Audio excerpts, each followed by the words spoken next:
the case regarding a trial, and the one thing I had highlighted in pink is the quote, "In this case, there was no physical evidence such as bloodstains or a weapon leaking defendant to Joyce's death. In this case, we don't have the same facts or circumstances." I do agree this is a circumstantial case, and circumstantial evidence is sufficient for a bind over and even conviction. Today is January 9th, 2025, exactly 1 year, from the day Neziah Harris disappeared. Before I get into the charges and the main charge of premeditated first-degree murder, I have to speak on Neziah Harris and the community who failed her. And I am only presented with certain evidence. I don't know the whole story. The attorneys know more than me, the family knows more than me, but from what I have heard over the last 4 days and 5 days total, is that several people failed her. I don't know where her mother is. I don't know anything other than that she was forced to live in a home where she was not protected or given the adequate attention and love. I don't know where her father is. I don't have any mention of him in her life, no presence. To Cordell, aka King, and all the men who saw Jarvis Butts hanging out and always around these young girls, including Neziah, and his 9-year-old daughter going up to the shop to clean up his shop. The school counselor who never showed up, or the person who was supposed to show up if that counselor was absent, after Neziah was on the floor on the day she went missing, saying that she needed to speak to someone and speak to a counselor. There's no mention of CPS, but I wonder what their involvement was over the years, because this was not just a 1-year thing. There are text messages at least from 2022. To her adoptive grandmother, Annette Harris, whose testimony, in my opinion, was very questionable. I understand why the people put her on the stand to establish Neziah's residence and the houses on Bedford and the regular routine, to establish also that Neziah was not a runaway child, that she was not a bad kid. I do believe she adopted Neziah. I do believe that she had 6 kids in the house. I believe that Neziah had on a dark hoodie the day she went missing, and that she had on red and black Nikes that day. What is hard to believe is that the defendant never came into the house as she testified. And there was also a minor that testified that he did as well. Text messages that show between him and Neziah that he did. In the basement, saying he was going to the shower, stealing her panties. He was always lurking around that house and asking for Janiyah and Zaniyah, from what I know. I even thought about the breakfast routine and saying that all the kids like eating breakfast at school. Did they have a choice? I don't know. But to always send those girls up there to clean up the shop raises questions. And how were there 2 women in that house who have birthed children themselves who did not notice that Neziah was pregnant, and I believe she was, and not having her period anymore? But then after hearing text messages today, begging Jarvis for pads as if she didn't have anyone else to give them for her. And what stood out the most was when Annette Harris stood on the stand, and she learned around 6 p.m. that Neziah did not come home from school, and said she looked around for her and decided to wait until the next morning to call the police. Without a tear, without emotion, or any expression of being devastated. And to her Aunt Shannon, who also showed no emotion, expression of being devastated from Neziah going missing. She stated that she had friends help look for Neziah, but was directed to just wait until the morning to call the police. A grown woman who likely suspected something strange going on didn't feel the need to call the police either. They were both able to go to sleep at night without hearing from Neziah or having any indication that she was coming home that night. And of course, the defendant, who I will get to in a minute. I don't know who else failed Neziah, but the community did. As far as the people establishing probable cause, I will focus on count 1 as it's been stated that there is no contention with counts 2 and 3. In count 3, I will amend based off of the motion and the testimony I heard that Naziah was 12 and not 13 at the time that Jarvis Butts had sexual intercourse with her. The prosecution is correct.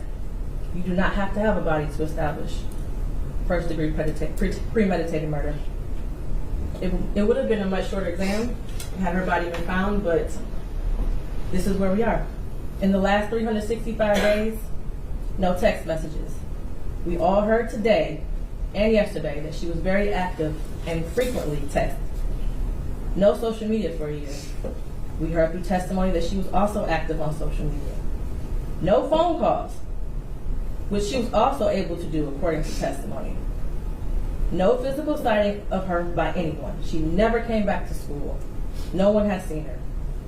Medical records dated from July 2014 to October 2023 indicated that she had no life-threatening medical issues that would lead to a natural cause of death. The black hoodie found in the area of 7 Muhlenberg with her DNA and blood on it. The holes in the hoodie consistent with some sort of struggle, violence, or weapon being used. And we know that there were no holes in that hoodie when she wore it to school. We saw a picture of her in a black hoodie on her last day that everyone saw her. I do believe her grandma testified truthfully about the sweatshirt that she had on and that was practically new. And the border agent who said that no evidence of animals would have destroyed the clothing or the shoes to possibly lead to animals tearing up that hoodie. The clear glasses found in the blue Nissan the day after she went missing. The behavior of the defendant when he snatched those glasses. They looked exactly like the glasses she had on in her last picture, according to the witness. The shoes that her brother described as the same shoes that were found also in the area of 7 Muhlenberg near the hoodie. While this is still probable cause, the evidence all points to Jarvis Butts. His locations, him being seen with her last, the abortion searches, the abrupt silence between the two of them in text messages, and the constant lies he told throughout the entire investigation. And they were proven to be lies with text messages and other testimony.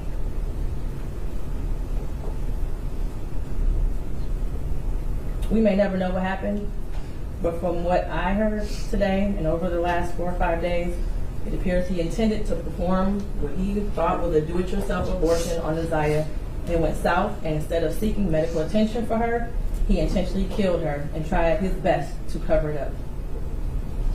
As much as I want her to be alive today, there is at least probable cause to show and believe that she's dead and that she was murdered by Jarvis Butts. Mr. Butts, stand up. You've been sitting over there for 4 days with your head down, sitting between and behind your attorneys with your mask on and taking vigorous notes. I want you to pay attention and listen to everything I have to say. I have been trying to figure out for the last 5 days, you. At one point I thought you were cognitively impaired in the beginning of this exam. And then maybe you had the brain of a 10-year-old and that's why you were doing such things. But as I heard more and more testimony, you're just the true definition of a pedophile. Watching you laugh and brag about all the women you have with different women and the children and the girlfriends, and making babies to groom them, and having them in your presence, cleaning up, quote, cleaning up your shop, and the little girls around you, has landed you here today. You groomed Naziah. You played mind games with her. We all heard that. You controlled her emotionally.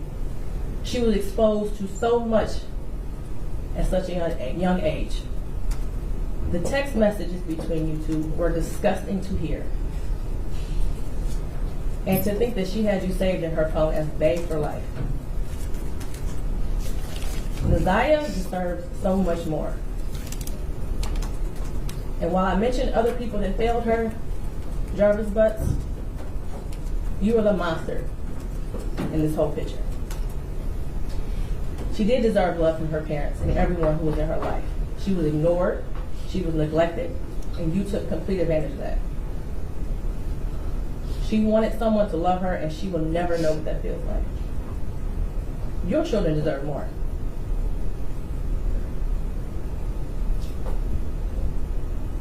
As much as defense counsel has raised issues on count 1, all that has done is raise the question of fact for the trier of fact, which means that this would be for a jury or a judge to hear at Third Circuit.